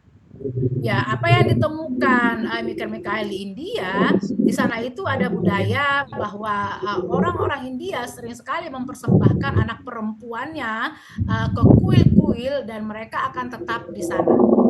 So go and do some research on it and find out why is it she did that? What was that practice all about? Ya, nanti lakukan penelitian lebih lanjut lagi, kira-kira seperti apa persisnya praktek yang dilakukan oleh orang India mengenai anak perempuan yang diserahkan ke kuil ini. One of the things that she had to do when she went to help these young children was she had to take coffee powder and put on her skin. Because why? She wanted to color herself as an Indian. Ya, berikutnya yang dilakukan oleh Amy Carmichael untuk beradaptasi adalah dia mengoleskan kopi seperti luluran dengan kopi ya, supaya kulitnya dia menjadi coklat seperti kulit orang India. Yes, read about what she did because you'll find out about her ministry of reaching out to children. How did it start? How many children? Who were the first children that she reached out to? Ya, nanti cari tahu lebih jauh lagi bagaimana cara dia untuk menjangkau anak-anak itu, berapa banyak anak-anak yang telah dijangkaunya dan siapa anak-anak yang pertama dijangkaunya. Yes, and her legacy lives on till today because she did so much in India and she changed the culture there, especially with regard to children. Ya, dan nilai-nilai yang telah diwariskan oleh Amy Carmichael sampai sekarang itu masih ada, dan khususnya yang menyangkut dengan anak-anak. And when she started her ministry there, she gave her ministry a name. Dan ketika dia memulai pelayanannya, dia memberikan nama pada pelayanannya. When you look at Pastor Justin and Pastor Jacqueline, you think of One Voice Ministries. Ya, ketika kita lihat Pak Justin dan Ibu Jacqueline, nama pelayanan mereka adalah One Voice Ministry. So read about Amy Carmichael. What was the name of her ministry? The group that she started there, what was the name that she gave them? Ya, cari tahu lebih banyak lagi tentang Amy Carmichael, apa nama yang dia berikan untuk pelayanannya. Amen. So that's number 7, a young lady by the name of Amy Carmichael. Now let's go to a group of missionaries. This is a group of pilots, and their names were Nate Saint and his friends. Ya, berikutnya kalau tadi kan yang pribadi-pribadi, sekarang ini yang grup, yaitu grup para pilot bersama dengan teman-temannya. So you will see here, we put a screenshot there. These are all the people that worked with him, 5 gentlemen. Ya, inilah orang-orang yang bekerja sama. Ada 5 orang laki-laki. Yes, and they were missionaries to Ecuador. Ecuador is in South America. Ya, mereka melakukan misi ke Ekuador yang ada di bagian selatan Amerika. So Nate Singh, he was not a medical doctor, he was not a teacher, he was a pilot. And as a pilot, he heard God's call to become a missionary. Ya, Nate Saint dan teman-temannya ini mereka adalah pilot yang mendengarkan panggilan Tuhan untuk melakukan misi. And when God told them to go to do ministry in Ecuador, and they reached a tribe called the Waodani tribe. Ya, suku yang mereka jangkau di Ekuador itu adalah suku Waodani. Yes, there was a movie that was produced talking about Nate Saint and his friends. You can find it on YouTube. Watch that movie. It's a very touching movie that shows you the heart that they had for missions and until today what is happening. Ya, ada film tentang Nate Saint dan teman-temannya ini di YouTube. Nah, kita nanti bisa tonton itu karena apa yang mereka lakukan itu bisa juga menjamah hati kita, itu juga bisa menginspirasi kita. Yes, even as they started, they took their own time in building relationships because they were pilots. How they tried to reach the Waodani people. Ya, nanti kita akan tahu bagaimana cara mereka sebagai pilot untuk membangun hubungan dengan orang-orang di suku Waodani tersebut. This tribe was in the Amazon jungle and it's very hard to access them. So read about them and find out as pilots, how did they find this group? How did they communicate with them? What did they do? Ya, orang-orang suku Waodani ini tinggal di daerah-daerah pedalaman ya. Nanti cari tahu bagaimana mereka bisa menemukan suku ini dan apa yang mereka lakukan untuk suku ini, bagaimana mereka bisa membangun hubungan dengan orang-orang suku Waodani ini. Yes, read and see what is the idea God gave them to use their aeroplane to reach these people. Ya, nanti cari tahu juga apa ide yang Tuhan beri kepada mereka dengan cara memakai latar belakang mereka sebagai pilot untuk menjangkau jiwa-jiwa. Yes, as you read the story, you will see that this entire group, all these 5 of them who were there, eventually when they went to this Waodani tribe, during the period they were there, all of them were actually killed by the tribe. Ya, nanti kita akan bisa tahu bahwa kelima orang tadi meninggal dengan cara dibunuh oleh suku Waodani tadi. Now, when you think that somebody has died, you might think the work has stopped. But did the work stop? Ya, kita mungkin berpikir ketika orang yang melakukan sebuah pelayanan sudah meninggal, pasti pelayanannya itu akan berhenti juga. In this case, it didn't stop. The work was actually continued by the wives of the men who died. Tapi berbeda dengan mereka ini, walaupun mereka sudah meninggal, tapi pelayanan mereka tidak berhenti, melainkan dilanjutkan oleh para istri mereka. Read about them, and try to understand as a wife, when you know this tribe has killed your husband, how can you have the heart to reach out to them? Ya, jadi nanti cari tahu lebih banyak lagi informasi tentang mereka dan tonton kisah tentang mereka supaya kita bisa mengerti, merasakan bagaimana para istri yang suaminya dibunuh oleh suku tersebut, tetapi mereka tetap mengasihi suku yang telah membunuh suaminya. When you read about them and when you watch the movie, you will understand the depth of the love of Christ, how God's love can transform your heart to really love your enemy and bring the gospel to them. nanti kalau kita sudah membaca kisah tentang mereka ataupun kita menonton kisah tentang mereka, kita akan bisa memahami dan melihat bukti bagaimana kasih Tuhan sanggup mentransformasi hati seseorang untuk bisa mengasihi musuhnya. Yes, we'll try to find the movie on YouTube and we'll put the link on the group chat. Watch it together with your family to understand missions and how it was a family affair when it came to missions. Ya, nanti akan diberikan link YouTube-nya kepada kita di grup WA dan silahkan tonton bersama dengan keluarga kita supaya nanti bersama-sama kita bisa melihat bagaimana keluarga yang bergerak di misi itu. Okay, my wife said when you're watching the movie, get a big box of tissue ready. Ya, kata Bu Jacqueline nanti sebelum nonton pastikan ya sudah ada tisu dengan bungkus besar di depan kita. Yes, I will agree with that because I also cried when I watched the movie. It's such a touching movie and it's very closely related to what actually happened. Ya, dan Pak Justin juga setuju ya, karena Pak Justin sendiri pun menangis ketika menonton film tersebut, dan apa yang dibuat di film itu sangat mirip sekali dengan kejadian yang sebenarnya. Why are we sharing all these stories with you? Is to show you that regular people like you and I, when we put our lives in the hands of God, God can transform it and God can use it for His glory. You will do more than you could ever think of. Ya, kenapa disampaikan hal ini kepada kita adalah supaya kita menyadari kita sebagai orang biasa ketika kita menaruhkan hidup kita di tangan Tuhan, maka Tuhan akan sanggup mengubah hidup kita yang adalah orang biasa ini untuk kemuliaan Tuhan. Yes, and the final person that we'll learn about is Eric Liddell. He was a missionary to China as well. Ya, dan yang terakhir adalah misionaris Eric Liddell, dia misionaris ke Cina. Yes, now Eric Liddell, his parents were already missionaries in China. Orang tua dari Eric Liddell ini adalah seorang misionaris di Cina.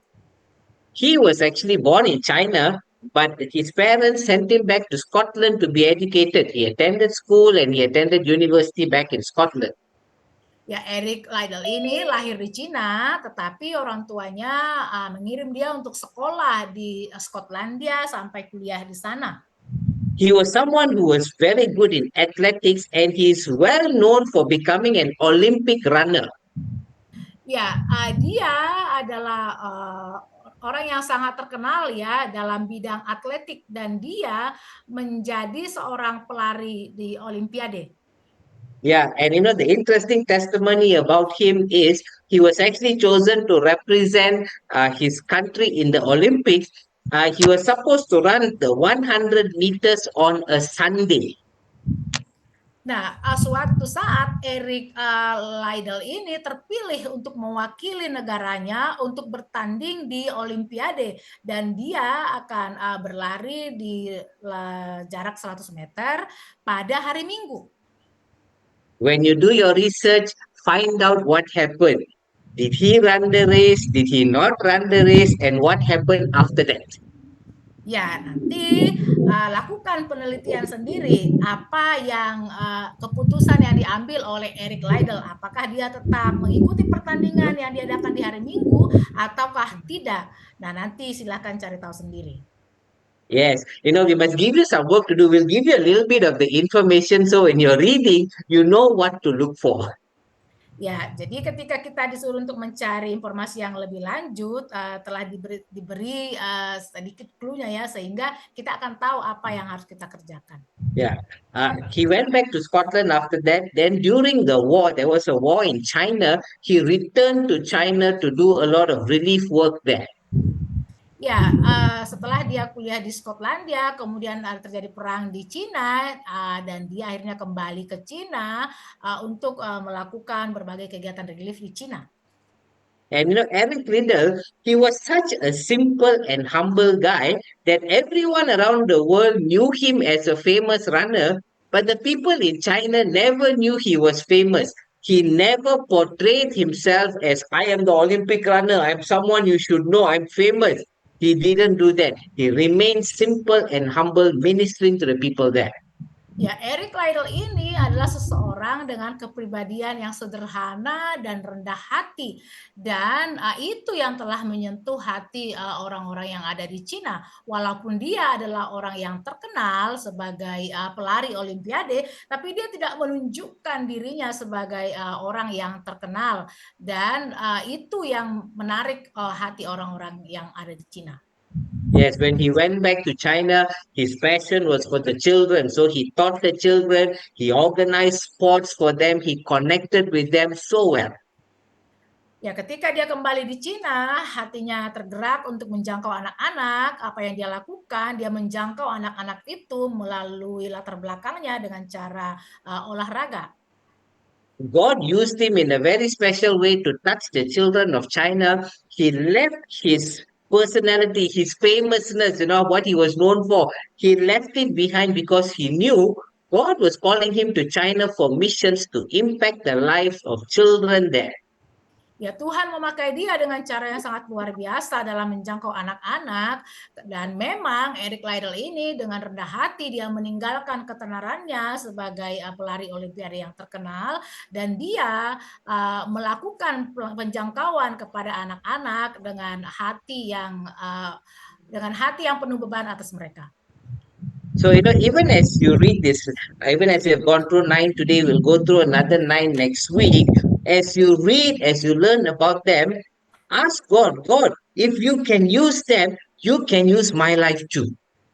Ya, malam ini kita telah belajar 9 misionaris, dan minggu depan kita akan belajar 9 lagi. Dan selama belajar ini dan selama mengerjakan tugas nanti, tanyakanlah juga kepada Tuhan, nyatakan kepada Tuhan, Tuhan, kalau Engkau bisa memakai mereka, maka aku percaya Engkau pun bisa memakaiku. I want you to remember, people inspire people. So when you read about other people, when you learn about their life stories, what you see God do in their life, God can do the same thing and even more in your life. Ya, kita tahu bahwa seseorang bisa menginspirasi orang yang lain. Nah, kalau kita melihat Tuhan melakukan banyak hal kepada mereka, maka kita juga yakin Tuhan juga bisa melakukan hal yang sama bagi kita.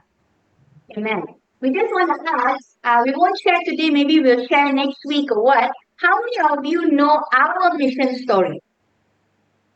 Ya, siapa di antara kita yang tahu kisah your mission story? That means our testimony, how God led us to missions. Ya, siapa yang tahu cerita bagaimana Tuhan memanggil orang Pak Justin dan Bu Jacqueline ke ladang misi? Any of you know our story? Okay, Florencia knows. Anybody else? Alan knows. Pastor Ronald knows. Pastor Ronald. Okay, the rest don't know. Okay, so next week we will share with you that. Okay, because it's very long, so we have to time it at such to where we can bring in our story, because we want to show you that how people in missions, all it needed was one preacher to walk into a church and other hearts started to burn. Ya, jadi nanti minggu depan orang Bu Jacqueline akan menceritakan kepada kita pengalaman mereka bagaimana Tuhan memanggil mereka ke ladang misi. I want to share with you why, because remember we said everywhere when God calls you, don't be comfortable in your region, don't be comfortable in your country. When you step out into the mission field, into another nation, God will really truly open your eyes and change you. Ya, kenapa mereka mau membagikan itu? Karena mereka tidak mau kita menjadi orang yang tinggal dalam zona yang nyaman di tempat kita, bahkan di negara kita sendiri, tetapi supaya kita mulai membuka mata untuk negara-negara yang lain, dan ketika kita memang benar-benar melakukan misi ke negara yang lain, kita akan sangat terkagum sekali bagaimana Tuhan bisa membuka pintu dan melakukan banyak hal kepada kita. You think we have been in missions for 15 years. You think that after 15 years, we've experienced everything. We already know what to expect, but God still surprises us.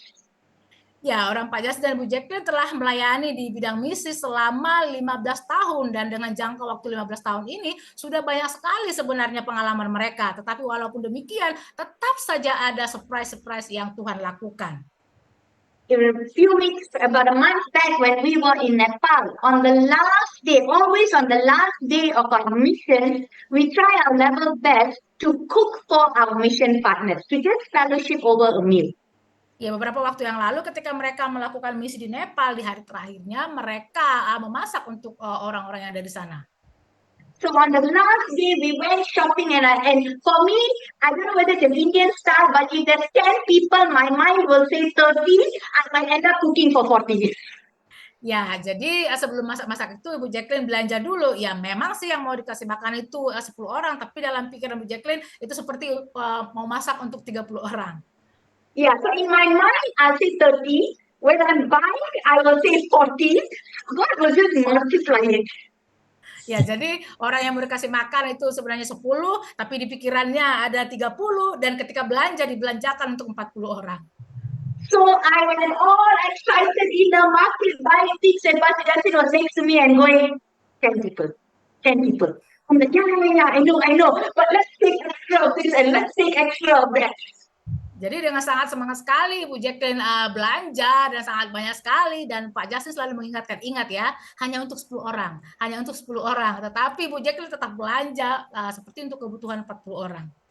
In my mind, I was thinking that, okay, we'll cook for them, our mission partners and their children will cook for 10. So there'll be extra they can carry forward for dinner because we will be flying back. Maybe there'll be extra they can even carry forward for the next day. Ya, jadi dalam pikiran Bu Jacqueline memang orang yang mau kami jamu itu partner kami dan mungkin dengan anak-anaknya kira-kira 10 orang. Tetapi nanti supaya ada yang ekstra untuk mereka bawa pulang nanti untuk makan malam mereka, dan kalaupun bisa bahkan untuk makannya besok lagi. So after we cooked everything and we sat down and we ate, the children were so excited. Ya, ketika telah selesai masak dan mereka telah duduk, anak-anak sangat excited sekali. And when they were so excited, one of the pastor's son, I think he was only about 13 years old. Ya, ada satu orang anak pendeta sekitar umur 13 tahun. And when I was putting the food on his plate, I kept asking him, do you want more? Do you want more? And he kept saying, yes, more pastor. Ketika Bu Jacqueline menaruhkan makanan di piringnya, Bu Jacqueline nanya, apakah kau mau lagi? Dia selalu berkata, iya pastor. Apakah kau mau lagi? Dia selalu berkata, iya pastor, iya pastor. He looked at me and he said, my mouth is shocked and my stomach is shocked. Pardon, pastor? He said, my mouth is shocked and my stomach is confused. Halo? Can you hear me, Pastor? Not clear, pastor. Halo? Okay, he said, my mouth is shocked and my stomach is confused. Ya, jadi dia bilang seperti ini, mulut saya memang sudah mau berhenti, tapi perut saya masih pengen. And when you ask him, why is your stomach confused? Ya, terus ditanya, kenapa perutmu kebingungan? And I said, is it because of the taste? Is it our Indian style? Is it the spices that I put in? Ya, karena katanya mungkin apakah itu karena bumbu-bumbu India yang ditaruh di dalamnya? And no, he looked at me and he said, oh, because Pastor, we don't eat meat. We can only afford rice and vegetables every day. And we are eating chicken that my stomach is so shocked and confused, but I am so happy. Ya, dibilang enggak, pastor, bukan karena bumbu-bumbu India yang di makanan itu, tetapi karena kami tidak pernah makan daging. Yang biasa kami makan setiap hari itu adalah nasi dan sayuran. Dan ketika saya makan daging ayam, maka perut saya seperti kebingungan. You know, I cooked for about 30 to 40 the quantity, but it finished in about 30 minutes. For dinner, nothing. All the bowls were empty.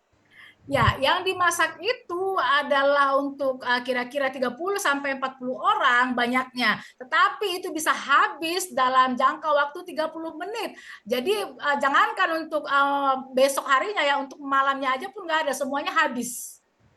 what we were so touched is because we got to fellowship with them. Mission isn't always about, I must preach, I must stand at a pulpit, I must hold the Bible in my hand. It is just sitting around a table and fellowshipping and sharing that love.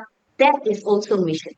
Ya, apa yang mau kami sampaikan dengan cerita ini adalah misi itu tidak selalu berbicara dengan kita berkhotbah, mendoakan orang, pergi kemana-mana dengan bawa Alkitab, tidak. Tapi fellowship juga merupakan bagian dari misi, bagaimana kita duduk bersama dan berbagi kasih. For us, it was just a lunch fellowship. For us, it was just a lunch fellowship, Pastor. Ya, bagi kami itu hanya fellowship makan siang saja. But for them, it was so much more. Tapi bagi mereka itu sangat berarti sekali. Because the pastor there will put the photo on the group chat later. At the end of it, the pastor was just sobbing and he was crying after the lunch. Ya, dan setelah pertemuan kami itu, pastor itu mengirimkan foto kepada kami, ternyata setelah selesai makan siang itu, pendeta itu menangis. We're not boasting or anything, but he looked at us and he said, Justin sir, he calls us Justin sir. He said, you all are different. You don't just think about whole Bible and preach, but you take the time to fellowship and show love with us. We are so poor. People don't even want to come to our house, but you decided to spend the whole day here, and that in itself was already the gospel enough. Ya, mereka berkata, Pak Justin, kalian sangat berbeda sekali. Kalian datang ke sini melakukan misi, bukan hanya sekedar melakukan hal-hal yang rohani saja, tetapi kalian mau mengambil waktu untuk bersama dengan kami, berbagi kasih dengan kami, dan bahkan orang-orang lain tidak ada yang mau melakukan hal itu karena kami sangat miskin, tetapi kalian mau melakukannya bagi kami, dan itu sangat menyentuh mereka. The smallest thing you do can actually be the biggest thing for someone else. Ya, hal terkecil yang kamu lakukan bisa berdampak sangat besar kepada orang lain. So after that lunch, all I could do was go and sit in the room or sit in the toilet and just cry and cry and cry. And I was telling my husband, after 15 years, we just cry on the mission field. Ya, setelah membaca itu semua, saya langsung saya menangis, terus menangis, dan Pak Justin bilang, sebenarnya kita sudah 15 tahun dalam pelayanan misi, tetapi kita masih tetap bisa menangis dengan hal-hal yang sangat menyentuh dalam misi. So this is warning to Alan, whether next week in Philippines you're going to cry like us, we don't know, but you better pack your tissue paper. Jadi ini peringatan kepada Brother Alan ya, karena minggu depan mereka akan berangkat pelayanan misi ke Filipina. Jadi Brother Alan tolong pastikan ya, udah siapin tisu apa belum katanya. Okay, so next week, besides the 9 missionaries, we'll share with you our story how God called us into missions. Jadi minggu depan mereka akan menceritakan bagaimana Tuhan memanggil mereka untuk masuk dalam pelayanan misi. Amen. Okay. Any questions on your assignment or anything else? Ya, ada pertanyaan tentang tugas atau tentang hal apapun? No questions? No questions. Okay. So don't forget, Monday class as usual, Tuesday class half an hour earlier. Ya, jadi ingat hari Senin jamnya seperti biasa jam 8 malam, tetapi hari Selasa kita masuk lebih awal yaitu jam 7.30. Okay, amen. Come, let's close in a word of prayer. Ya, mari kita tutup dalam doa. Father, we thank you, Lord, for speaking to us about missions and showing us how you use ordinary men and women to bring the gospel across the world. Tuhan, kami bersyukur kalau malam hari ini kami bisa belajar tentang misi dan kami bisa belajar bagaimana Engkau memakai orang-orang biasa untuk melayani bahkan sampai jauh dari negaranya. God, we pray that you'll give us a heart of compassion to feel for a world that is lost. Tuhan, kami berdoa biarlah Engkau memberikan belas kasihan di hati kami bagi orang-orang yang terhilang. We pray that the stories that we have heard will inspire us to do more for your kingdom. Kami berdoa Tuhan, biarlah semua kisah yang telah kami pelajari boleh menginspirasi kami untuk lebih lagi memberikan hidup kami untuk kerajaan-Mu. And like Isaiah, we say to you, Lord, Here I am. Send me, I will go. Seperti Yesaya yang berkata, ini aku Tuhan, utuslah aku, maka aku akan pergi. We pray for your blessing to be upon every student, and let your anointing always remain with them. Kami berdoa untuk berkat-Mu bagi setiap para siswa, dan biarlah senantiasa Engkau ada bersama dengan mereka. In Jesus' mighty name we pray. Amen. Dalam nama Amen. Yesus kami berdoa. Amin. Amen.